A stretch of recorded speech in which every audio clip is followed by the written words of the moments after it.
तो दोस्तों, सभी देखने वालों को मेरा सिमरजीत सिंह का प्यार भरा नमस्कार, सत श्री अकाल, अस्सलाम वालेकुम एंड हेलो। आज मैं इस मोटिवेशनल स्पीकर बनकर नहीं, एक लिसनर बन के आपके रूबरू होने वाला हूं, क्योंकि हमारे साथ आज जुड़े हैं एक बड़े ही खास मेहमान, जिन्होंने सभी मुश्किलों को ओवरकम करते हुए अपने स्टेट में इतिहास रचा, अपने एरिया में इतिहास रचा। और उनकी जोश टॉक से शायद आप वाकिफ होंगे, जिसको 3.5 प्लस मिलियन व्यूज मिले हैं एंड स्टिल काउंटिंग। उनकी जोश टॉक ने ना जाने कितने लोगों में जोश भरा है, उमंग भरी है। ये हमारे साथ none other than Mrs Sarika Jain, जो एक सीए हैं, उसके बाद 2007 बैच के आईआरएस ऑफिसर हैं, जिन्होंने बड़ी मुश्किलों से जूझते हुए, बड़ी प्रॉब्लम्स को ओवरकम करते हुए, polio, childhood medical problem, so many other things, 527th rank हासिल किया यूपीएससी में। और ये हमारे लिए, सबके लिए एक रोल मॉडल हैं। Currently she is the deputy commissioner of income tax in Mumbai. And मेरा इत्तेफाक से इनसे मैंने इनकी जोश टॉक देखी, लिंक्डइन पर मुलाकात हुई, और what I found is that she is a very grounded human being, जिनके मन में, वो कहते हैं, पुरानी कहावत है, लाइक अट्रैक्ट्स लाइक। तो इसी इत्तेफाक से हमारी मुलाकात हुई, और मेरा जहां तक जो ओपिनियन है, that she wants to genuinely contribute to the youth. तो जितनी भी बात हुई इनके मन में, हमारी वो ये जो सिमिलैरिटी थी डायरेक्शन की, कि देश के युवाओं के लिए कुछ ना कुछ किया जाए। तो सारिका जी, आपका बहुत बहुत धन्यवाद, आपने अपने कीमती समय निकाला आज हमारे लिए। और यूपीएससी के बारे में, right from scratch to all sort of questions, जो हमारे चैनल पर भी आते रहे, जो सारिका जैन जी की जोश टॉक के नीचे भी कमेंट्स में भी जो सवाल थे, उन सबको हम आंसर करने की पूरी पूरी कोशिश करेंगे। And once again I would like to thank you so much for joining this Zoom interview here today. Lockdown का ये एक पॉजिटिव इफेक्ट, चाहे कह लीजिए कि टेक्नोलॉजी से काफी चीजें जो पहले बड़ी मुश्किल लगती थी, अब आप मुंबई में हैं, मैं जलंधर में हूँ, कई चीजें काफी मुश्किल लगती थी, वो टेक्नोलॉजी से इजी हो गई हैं। So once again thank you and for sparing your time. You are welcome into the show. Thank you, Simarjit ji. I just want to correct one thing. जी। I am 2014 batch IRS. 7 पे तो आपने मुझे बहुत बड़ी rank पे पहुंचा दिया, एंड मैं सभी का धन्यवाद देना चाहूंगी। एंड नो डाउट इस मुकाम पे पहुंचना बहुत अच्छा लगता है, और इतना आसान नहीं होता है। कहते हैं ना कि जब आपके सपने बड़े हों तो आपका संघर्ष कैसे छोटा हो सकता है। तो यही मुकाम है यूपीएससी का। मैं आप लोग को आज ये बताना चाहूंगी कि कोई भी फील्ड आप जो भी कर रहे हैं, चाहे आप सीए कर रहे हैं, एमबीए कर रहे हैं, एमबीबीएस कर रहे हैं, या आप स्पोर्ट्स पे हैं, या आप कुछ नहीं कर रहे हैं, तो कोई भी फील्ड छोटा नहीं है। बतौर सिविल सर्वेंट इस फील्ड में मैं हूँ, तो इस फील्ड के बारे में मैं आपको कुछ जानकारी दे सकती हूँ, तो मैं आज उसके बारे में आपको बताती हूँ। पर कहीं भी आप ये फील मत कीजिएगा कि आज हम ऐसा क्यों नहीं। अगर आपके में हिम्मत है, आपके पास अपॉर्चुनिटी है, तो आप जरूर कोशिश कीजिएगा। सबसे पहले मैं आपको बताना चाहूंगी कि हम कभी भी किसी ऑफिसर को देखते हैं, आईएएस को देखते हैं, आईपीएस को देखते हैं, आईआरएस को देखते हैं, इंडियन फॉरेन सर्विस के या इंडियन फॉरेन सर्विस के किसी बंदे को देखते हैं, तो हमारे मन में इच्छा होती है कि काश हम भी बन जाए। हमारे दिल में एक जुनून आ जाती है, मुझे आईएएस बनना है। आगे पीछे हमें कुछ पता नहीं रहता है। लाइक हम जब एक सोल्जर को वॉर करते हुए देखते हैं, तो हमारे मन में बहुत इच्छा होती है कि मुझे सोल्जर बनना है। तो सोल्जर बनने के लिए दो चीजों की जरूरत होती है। आपको मेंटली पहले प्रिपेयर होना पड़ता है कि मुझे बनना है। उसके बाद आपको सीखना पड़ता है, उसकी तकनीकी चीजों को सीखनी पड़ती है, उसकी बारीकियों को सीखनी पड़ती है, किस तरीके से हथियार चलाना है, किस तरीके से काम करना है। उसी तरीके से यूपीएससी है, इसमें भी दो पड़ाव होते हैं। पहले अपने आप को तैयार कीजिए, फिर उसके बाद आप टेक्निकल चीजों पे जाइए कि हम पढ़ाई कैसे करें। तो आई विल डिस्कस कि हम अपने आप को तैयार कैसे करें, क्योंकि 50 से 60% लोग पहले उसी में फेल हो जाते हैं। हर किसी के बस में होता है पढ़ाई करना, लेकिन हम अपने आप को तैयार नहीं कर पाते। बहुत बार आप किसी से भी मिलते हैं, या मेरे साथ ऐसा बहुत बार होता है कि लोग मिलते ही कहते हैं कि मुझे गाइड कीजिए, मुझे गाइड कीजिए। आप मेरे पास सवाल का जवाब नहीं होता है। आप एक कोरे कागज को 5 मिनट में कैसे गाइड कर सकते हैं?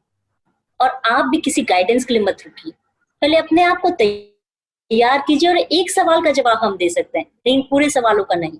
कभी किसी के गाइडेंस के लिए आप मत रुकिए, पहले खुद तैयारी कीजिए। मैं यूपीएससी के बारे में बताती हूँ कि हमारे मन में एक हवा होता है, जिसका जीके स्ट्रांग होता है वही यूपीएससी कर सकता है। अब जीके को हम क्या समझते हैं?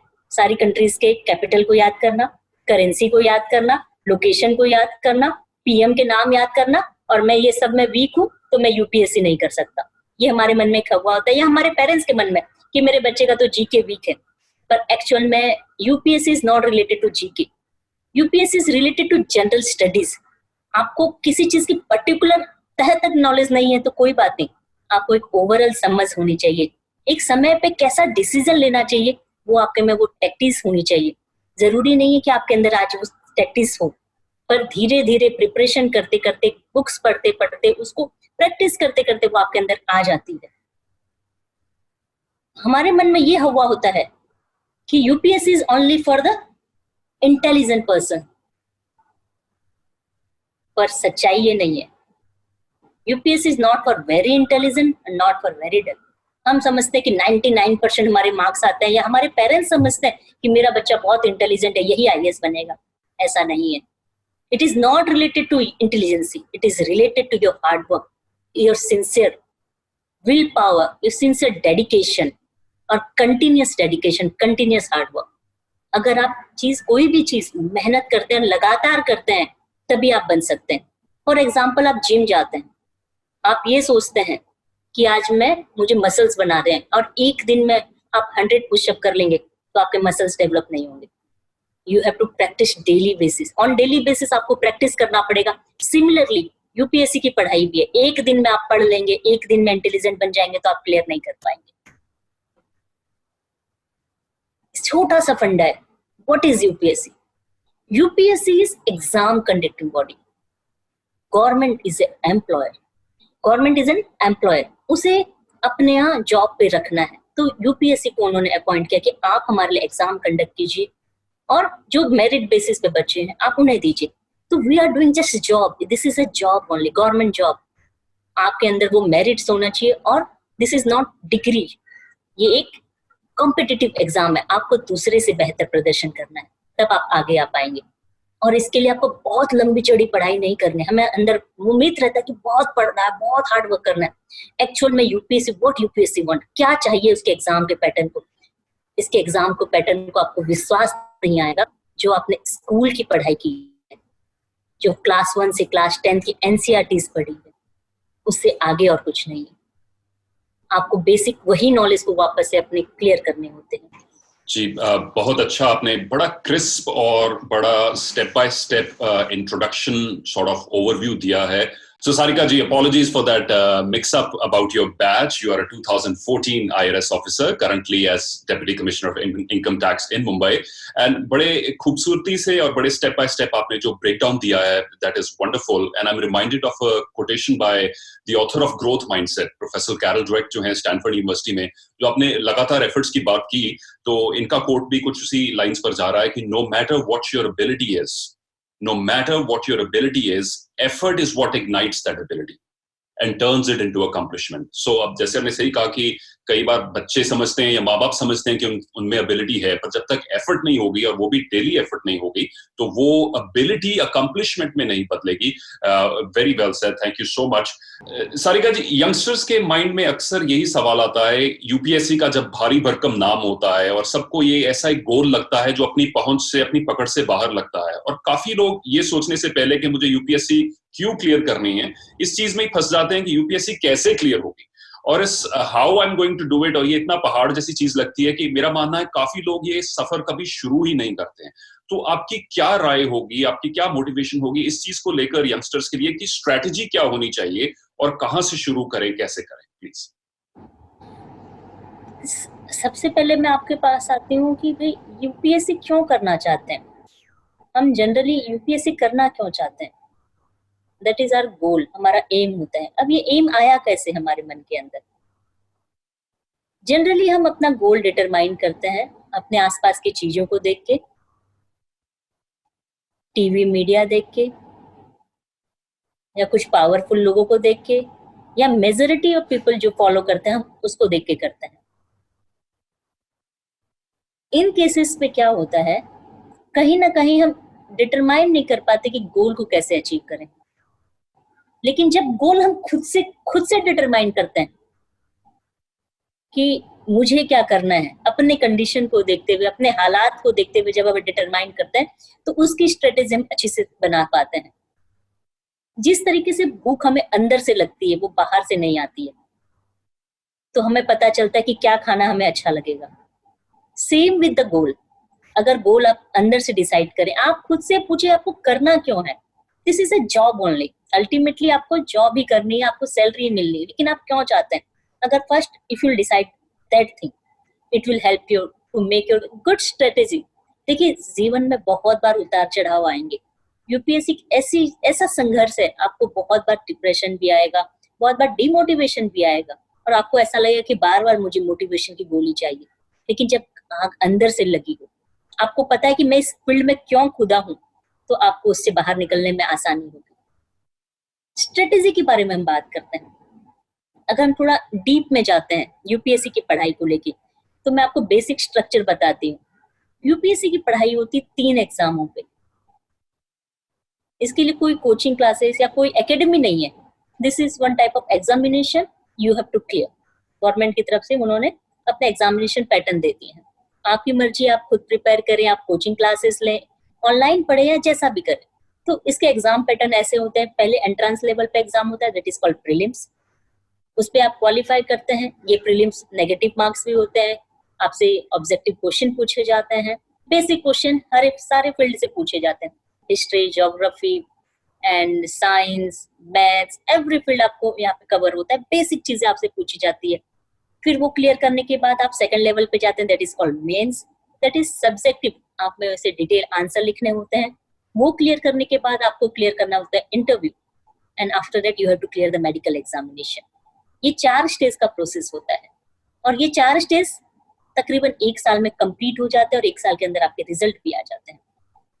तो देखा जाए तो ये सबसे छोटा कोर्स होता है इंडिया में। हमें सबसे टफ मानते हैं, लेकिन ये 1 साल का प्रोसेस है। 1 साल के अंदर आप तो या तो इन होते हैं या आउट हो जाते हैं। इसके लिए टफ होता है इसकी पढ़ाई, और उससे टफ होता है इसका मिथ। हम बहुत बार बहुत सारे मिथ में उलझ के रह जाते हैं, और जैसा आपने कहा कि बहुत से बच्चे इस पे आगे आ ही नहीं पाते।